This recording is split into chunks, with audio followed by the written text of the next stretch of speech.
Karoline Leavitt stood at the edge of the bustling gymnasium, the scent of sweat and polished wood filling the air. The sound of basketballs bouncing and sneakers squeaking echoed around her, but today, her focus was on a different sport, handball. As a former collegiate athlete and now a rising star in the world of sports commentary, she was here to inspire a group of young journalists eager to learn about sports reporting. The gym was filled with bright-eyed students, notebooks in hand, ready to soak up every word from the seasoned athlete. Karoline smiled as she took her place at the front, the excitement palpable in the air. She began her talk, sharing her journey from the court to the commentary booth, emphasizing the importance of storytelling in sports. Every game has a narrative, she explained, her voice steady and engaging. It's not just about the score, it's about the players, their struggles, and their triumphs.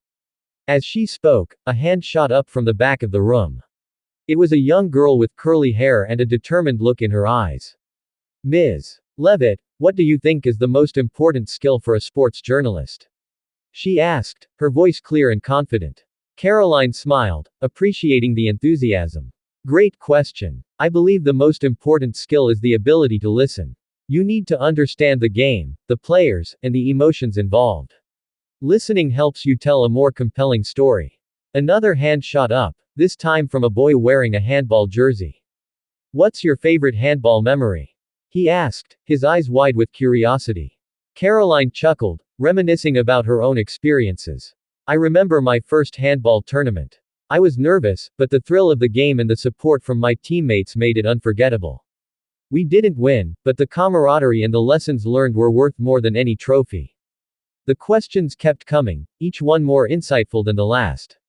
A girl with glasses asked, how do you prepare for a handball match as a commentator? Karoline nodded, impressed by the depth of the question. Preparation is key. I study the teams, their strategies, and individual players. I also watch past games to understand their dynamics. But most importantly, I talk to the players and coaches to get their perspectives. It adds depth to my commentary.